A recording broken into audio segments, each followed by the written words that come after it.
चलिए बेटा, टॉपिक है और बहुत इंपॉर्टेंट टॉपिक है, कैपिलैरिटी। क्या है कैपिलैरिटी? कोई बता सकता है कैपिलैरिटी क्या है?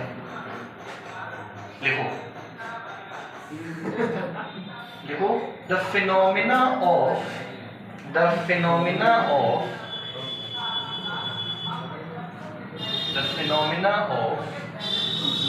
rise or fall of a liquid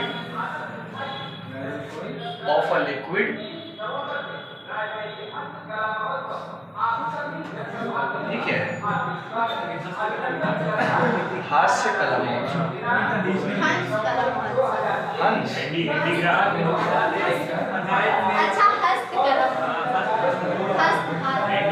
हस्तकला महोत्सव। अच्छा, वो बुनाई सिलाई, एम्ब्रॉयडरी कहते हैं ना उसको, हैंडीक्राफ्ट। अच्छा है ना। तो देखो, द राइज और fall of a liquid in a capillary tube, the rise और fall in the level of the rise or fall of liquid in a capillary tube in comparison to surrounding,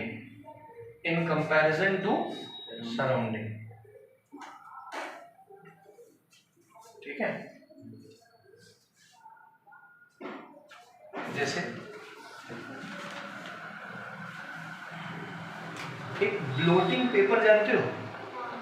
हाँ, अरे आप लोग कुछ नहीं करो, simple सी चीज है, एक फिल्टर पेपर ले लो। देखना, फिल्टर पेपर ले लो, फिल्टर पेपर का गोला बना के उसको जो है इंक के अंदर डाल दो थोड़ा सा। जितना इंक के अंदर डालोगे वो हिस्सा तो नीला होगा ही, साथ में वो इंक कहाँ आएगी? ऊपर आके बाकी हिस्सों को भी क्या कर देगी? नीला कर देगी। तो rise of liquid, Raunak, rise in the level of क्या? लिक्विड को कैपिलैरिटी बोला जाएगा। फॉल भी हो सकता है, राइज भी हो सकता है। नहीं समझे? एग्जाम्पल लिखो, blotting paper when soaked in an ink, blotting paper when soaked, blotting, BLOATING, blotting paper when soaked in ink,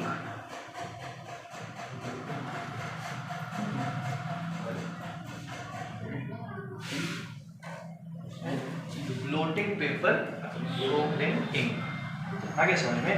ठीक है।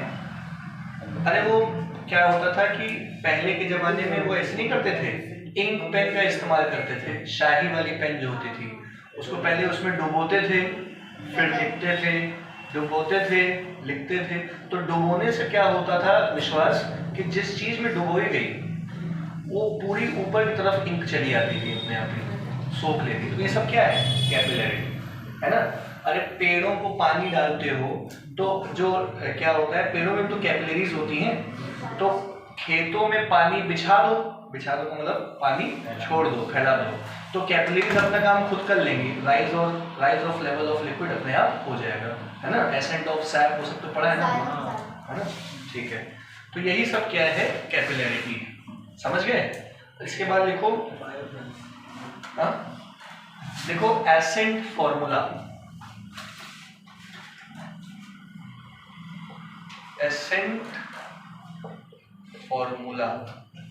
कितना ऊपर तक जाएगा लिक्विड, उसका फॉर्मूला एसेंट फॉर्मूला। देखो बहुत सिंपल सा है, क्या चीज है, जैसे हिमांक बताएंगे। ये एक हिमांक कंटेनर है, इस कंटेनर में हिमांक क्या भरा है? हिमांक नहीं भरा है,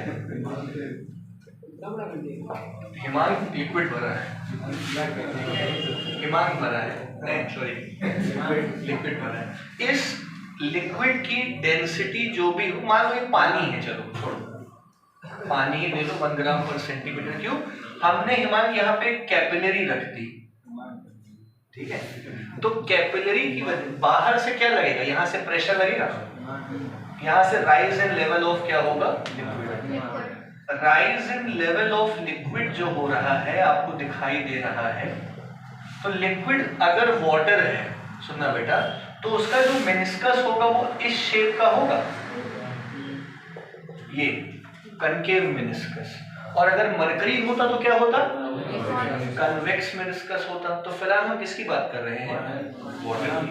तो अरे अनमोल, ये है इसका कनकेव मेनिस्कस, सही है। अब हमको हिमांग बताएंगे क्वेश्चन क्या था, कि अंदर प्रेशर ज्यादा होगा कि बाहर प्रेशर ज्यादा होगा हिमांग का, यहां प्रेशर ज्यादा होगा कि यहां प्रेशर ज्यादा होगा, अंदर प्रेशर ज्यादा होगा हिमांग कह रहे हैं, अंदर कम होगा हिमांग कह रहे हैं।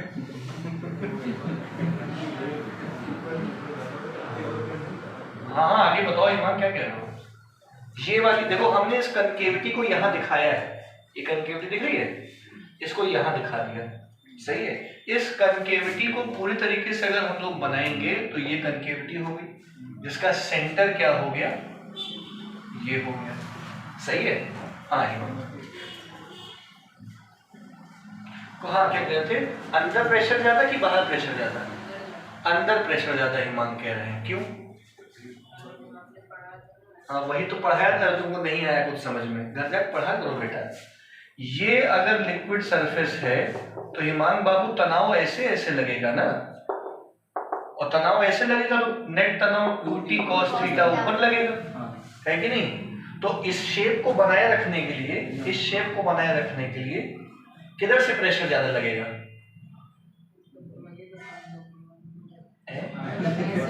मतलब ऊपर प्रेशर, ऊपर फोर्स लग रहा है तो शेप बनाने के लिए नीचे प्रेशर क्या लगाना पड़ेगा, ज्यादा।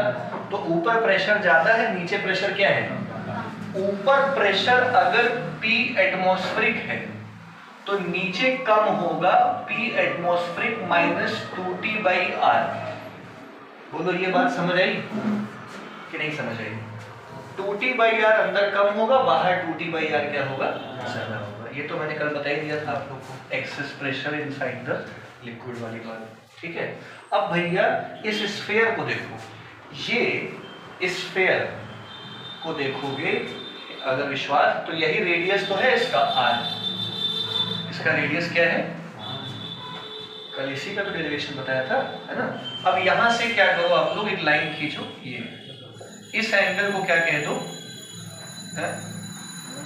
ये एंगल ऑफ कांटेक्ट क्या होगा, थीटा। ये एंगल ऑफ कांटेक्ट हो गया थीटा, बताया था ना angle of contact. Angle of contact का मतलब सरफेस के टेंजेंट और जो ग्लास रॉड रखी है उस पे टेंजेंट के बीच का एंगल क्या हो गया, थीटा। बोलो बात समझ आई। अब अगर ये थीटा है तो ज्योमेट्री से ये भी थीटा आएगा, अगर ये थीटा है तो ज्योमेट्री से ये भी थीटा आएगा, और यहां से यहां तक की डिस्टेंस को हम क्या बोल देते हैं, r। समझ गए। अब इसको इसमें फील करो, मतलब इस हिस्से को हम लोगों ने ग्राफिकली ऐसे बना दिया, रेडियस इस हिस्से का r है, ये हिस्से को छोटा r कहा गया। बोलो बात समझ आ गई। अब ये छोटा r क्या है, बड़ा r चड्डा radius of sphere. What is छोटा r, क्या छोटा r ये होगा, रेडियस ऑफ कैपिलरी। छोटा r क्या है, कैपिलरी का रेडियस। बड़ा r किसका रेडियस है, स्फेरिकल पार्ट का। छोटा r किसका रेडियस दिख रहा है, कैपिलरी का रेडियस दिखाई दे रहा है। नहीं तो ले पड़ा, ये कैपिलरी का रेडियस हो गया, कैपिलरी ऐसे होगी। यहाँ तक समझ गए आप लोग।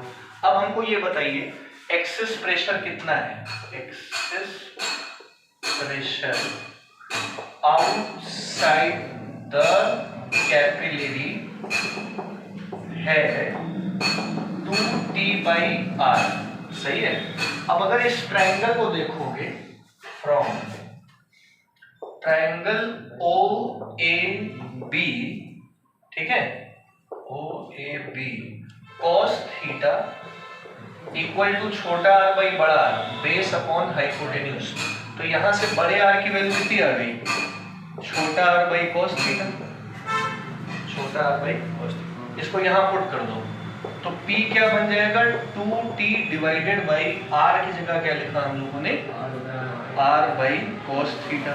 तो प्रेशर का फॉर्मूला बन गया 2t cos theta divided by R. बोलो यहां तक समझ आया? पक्का समझ गए? अब इस लेवल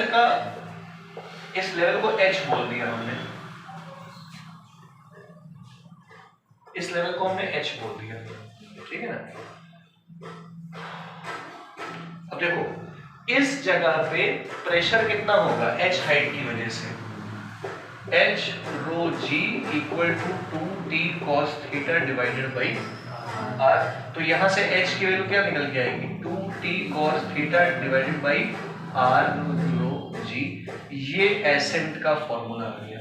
इतनी हाइट उठेगा h, और ये किस पे डिपेंड कर रहा है, टेंशन कितना लग रहा है, एंगल ऑफ कांटेक्ट क्या है, कैपिलरी का रेडियस कितना है। जितनी छोटी कैपिलरी, जितना रेडियस छोटा उतनी ही हाइट क्या होगी ज्यादा। डेंसिटी पर डिपेंड कर रहा है और एक्सेलरेशन ड्यू टू ग्रेविटी। नहीं समझ में आया? नहीं ये पता होना चाहिए कहां से आया। देखिए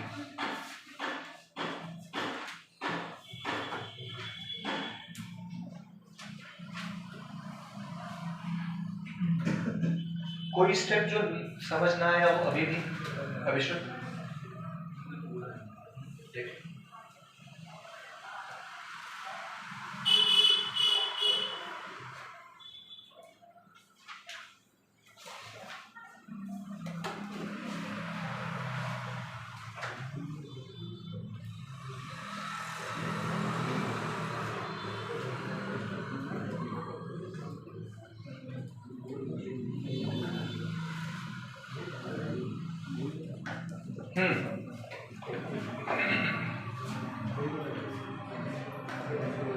हो गया? हाँ तो ये फॉर्मूला क्लियर हो गया होगा आप लोग को। लेकिन ये नैरो ट्यूब के लिए है। अगर ट्यूब नैरो ना हो तो थोड़ा बहुत पानी पहले से ही इसमें होगा ट्यूब में।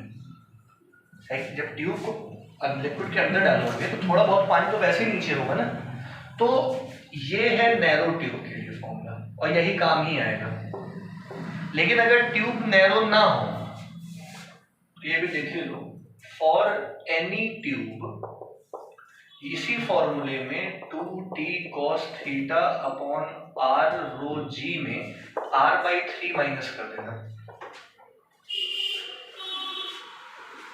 रेडियस के हिसाब से थोड़ा पानी कम कर देना आप लोग, पहले से ही होता है ना इसके अंदर।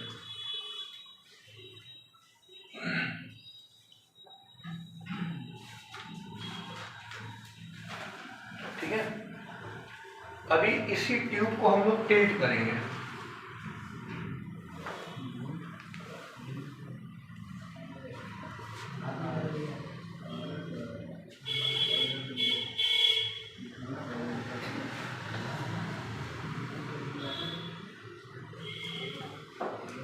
देखिए देखो, फॉर एन इंक्लाइंड ट्यूब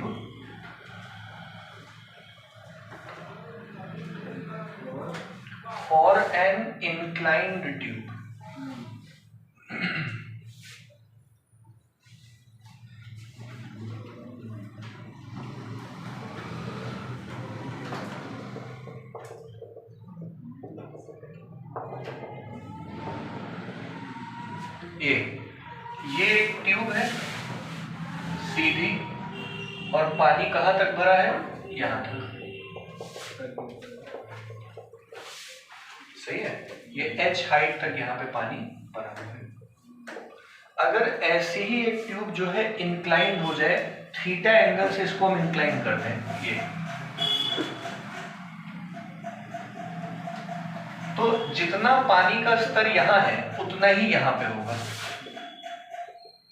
पर ज्यादा पानी अब की बार अंदर जाएगा। भाई ये तो h ही रहेगा, लेकिन ये लेंथ क्या होगी, ज्यादा रहेगी। नहीं समझ पाए? तो अब एंगल जो है कितना टिल्ट किया, थीटा, तो ये हिस्सा भी क्या हो जाएगा,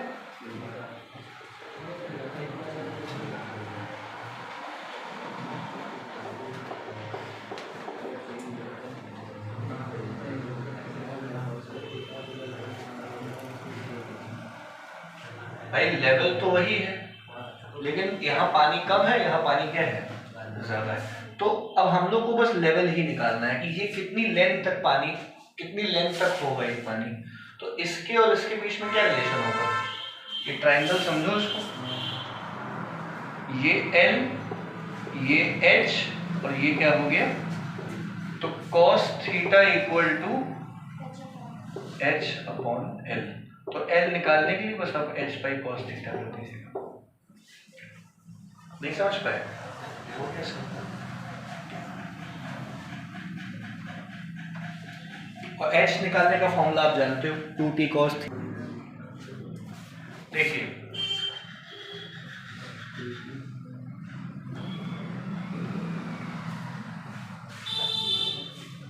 क्वेश्चन क्या है, सुनिएगा बेटा। Water rises up in a glass capillary up to a height of 9 centimetre. पानी राइज करता है to a height of 9 centimetre पानी, ठीक है। एंड मरकरी फॉल्स डाउन, और मरकरी गिर जाता है 4 सेंटीमीटर की डेप्थ तक, 3.4।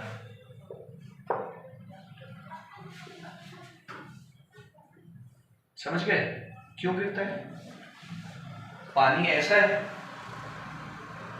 उसका ऊपर प्रेशर ज्यादा है, गिराता है। मरकरी ऐसा है, नीचे प्रेशर ज्यादा है। बात समझ आ रही कि नहीं आ रही? एकदम जस्ट उल्टा। किधर गया? हाँ, water rises up in a glass capillary up to a height of 9 centimeter while mercury falls down 3.4 centimeter in the same capillary। दोनों कैपिलरी सेम है का मतलब क्या हो गया, दोनों कैपिलरीज का रेडियस क्या रहेगा, रेडियस सेम रहेगा। Assuming the angle of contact for water glass and mercury glass is 0 degree and 135 degree.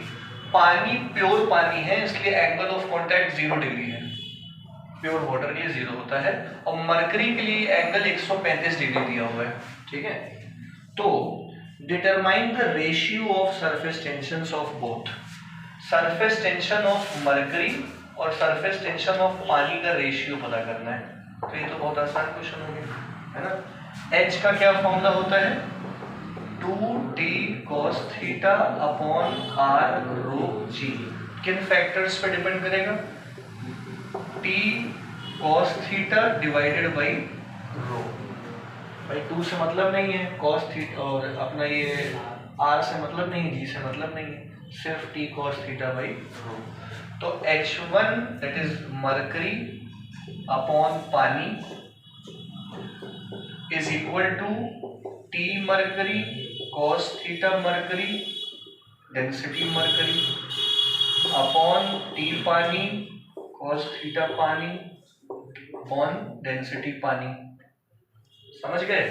दोनों की हाइट का रेशियो कितना होगा, 3.4 डिवाइडेड बाई 9। दोनों के तनाव का रेशियो निकालना है। cos थीटा मरकरी के लिए 135 divided by density of mercury. Mercury का घनत्व पानी के घनत्व से 13.6 गुना ज्यादा होता है। मरकरी घनत्व की जगह 13.6 गुना ज्यादा लिख दिया, है ना। ये रो वाटर कहाँ चला जाएगा, ऊपर चला जाएगा, और ये भैया नीचे है, और ये भैया भी कहाँ रहेंगे, नीचे, cos 0। समझ गए? तो ये कट गया। अब केवल वैल्यू पुट करनी है आप लोगों को कि बताएं, ये भाई ये cos 135 डिग्री की वैल्यू -1/√2 है ना, और 13.6 cos 0 की वैल्यू, बस कर ली, सिंपल था। अगला सवाल देखिएगा।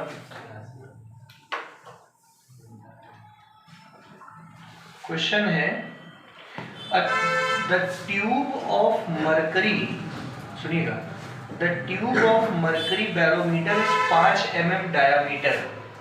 डायामीटर दिया है 5 mm, तो रेडियस हो जाएगा 2.5 mm, दैट इज 2.5 into 10 की पावर -3 मीटर।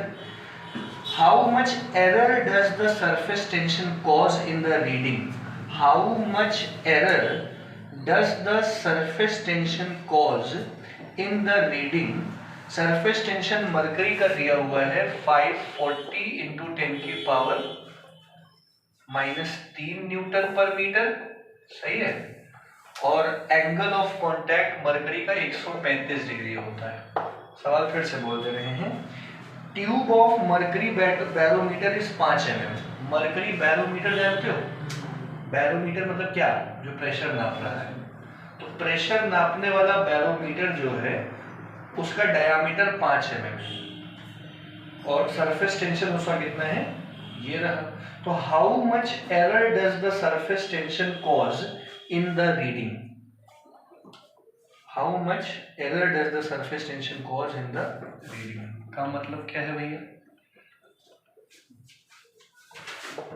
हाउ मच, समझा रहे देखो, how much error does mercury cause in reading. अब आप लोग ऐसे सोचो कि मरकरी को बैरोमीटर का लिक्विड क्यों लेते हैं? याद है mercury as a barometer liquid क्यों लिया जाता है? क्योंकि मरकरी ओपेक है, रीडिंग दिखेगी मरकरी में, है ना। याद है बैरोमीटर? ये जो कैपिलरी बनाई थी, अरे ये जो बनाया था यही क्या है? बैरोमीटर है, सही है। ये है बैरोमीटर, ठीक है प्रवेश। तो अब ये मरकरी है यहाँ पे। अब बैरोमीटर क्या करता है? बैरोमीटर बाहर के प्रेशर को नापता है। जितना प्रेशर ज्यादा इसकी रीडिंग उतनी, इतना हाइट उतनी ज्यादा होती चली जाएगी, हाइट उतनी ज्यादा होती चली जाएगी। बात समझ में आ रही है?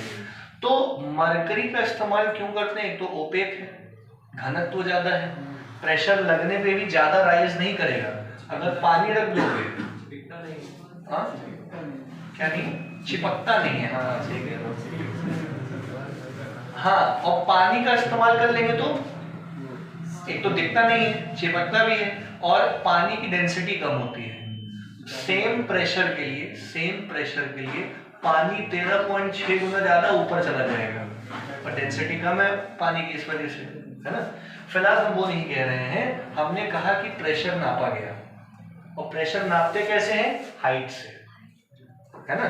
तो भाई कुछ प्रेशर रहा होगा, हाइट कुछ बड़ी होगी, लेकिन क्योंकि मरकरी की ये जो कैपिलरी है ये नैरो कैपिलरी होती है, तो सीधा कैपिलरी डालते ही कुछ हाइट बढ़ गई होगी।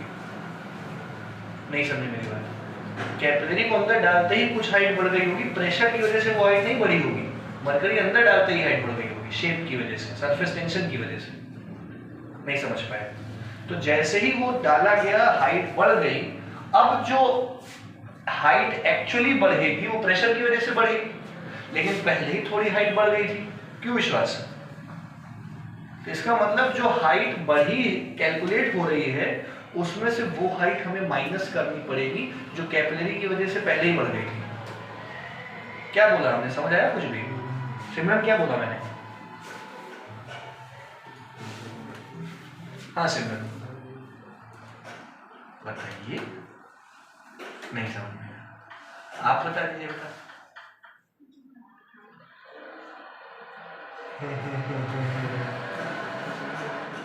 हाँ साक्षी, किस हाइट से? जो बाद में पढ़ी, कौन सी पढ़ी? प्रवेश बता सकते हो जो समझाया हमने अभी भी? क्या समझाया? देखिए भैया, क्या कैपिलरी में डालेंगे, हाँ, उससे कुछ हाइट बढ़ेगी, उससे हाइट बढ़ेगी, प्रेशर की वजह से जो असली हाइट बढ़ेगी उसको उसको माइनस करेंगे, एक्चुअल हाइट निकालेंगे, तो एक्चुअल प्रेशर आएगा। सबको आगे समझ में? कैपिलरी की वजह। अब जो डिफेक्ट होगा, सुनो जरा, जो एरर आएगा रीडिंग में वो वही तो हाइट होगी जो बढ़ी थी किसकी वजह से? कैपिलरी की वजह से। तो बस हमें इसको कैलकुलेट करना है। 2t cos theta upon r लो जी, 2 इंटू तनाव 540 इंटू 10 के power -30, 3 cos 135 divided by r। Density mercury की 13.6 इंटू 10 की पावर 3, जी की वैल्यू कितनी हो गई, इसको सॉल्व करोगे तो आंसर नेगेटिव में आएगा, -0.22 -0.002293 मीटर। माइनस का मतलब क्या हो गया कि मरकरी में कैपिलरी डालने से मरकरी का लेवल गिर गया, फिर प्रेशर की वजह से चढ़ गया, नहीं पल्ले पड़ा।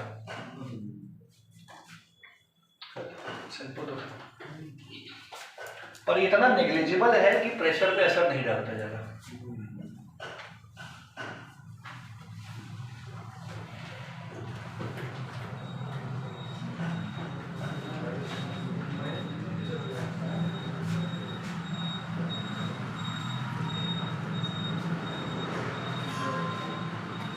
क्या हुआ ना, ऊपर से नीचे।